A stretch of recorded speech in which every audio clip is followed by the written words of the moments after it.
পরিকল্পনা যত গোপন রাখবেন, সফলতার পথে তত এগিয়ে থাকবেন। জীবনের প্রতিটি বড় অর্জনের পেছনে থাকে একটি নিঃশব্দ প্রস্তুতি। মানুষ যখন স্বপ্ন দেখে তখন সে সাধারণ, কিন্তু যখন সেই স্বপ্নকে বাস্তবে রূপ দেওয়ার জন্য নীরবে কাজ শুরু করে, তখনই সে অসাধারণ হয়ে ওঠে। আমরা অনেক সময় একটা ভুল করি, কাজ শুরু করার আগেই সবার কাছে বলে দেই, আমি এটা করব, ওটা করব। সাময়িকভাবে ভালো লাগে, প্রশংসা পাই, কিন্তু ধীরে ধীরে সেই আগ্রহ কমে যায়, কারণ আমাদের মস্তিষ্ক মনে করে আমি তো বলে ফেলেছি, কাজটা যেন হয়ে গেছে, অথচ বাস্তবতা ঠিক তার উল্টো। গোপন পরিকল্পনা এক ধরনের শক্তি, এটা আপনাকে ফোকাস ধরে রাখতে সাহায্য করে। যখন আপনি আপনার লক্ষ্য নিয়ে চুপচাপ কাজ করেন, তখন আপনার চারপাশে কোনো নেতিবাচক শব্দ থাকে না। কেউ আপনাকে নিরুৎসাহিত করতে পারে না, কেউ আপনার স্বপ্ন নিয়ে সন্দেহ প্রকাশ করতে পারে না।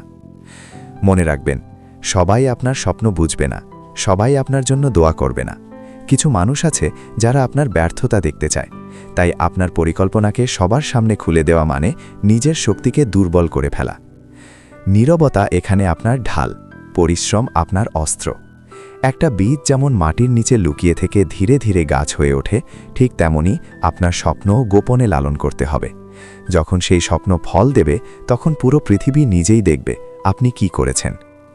আরেকটা গুরুত্বপূর্ণ বিষয়, গোপনে কাজ করলে আপনি নিজের সাথে বেশি সময় কাটাতে পারেন, নিজের ভুলগুলো বুঝতে পারেন, নিজেকে উন্নত করতে পারেন।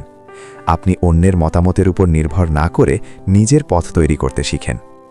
ইসলামিক দৃষ্টিকোণ থেকেও অনেক কাজ গোপনে করা উত্তম, বিশেষ করে ভালো কাজ, কারণ এতে থাকে ইখলাস, নিষ্ঠা, থাকে আল্লাহর সন্তুষ্টি লাভের সুযোগ।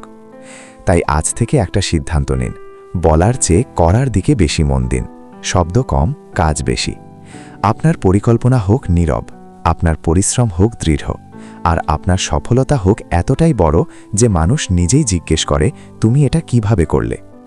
শেষে একটা কথা মনে রাখবেন, নীরবে চলুন, কিন্তু এমনভাবে চলুন যাতে আপনার ফলাফলই আপনার পরিচয় বহন করে।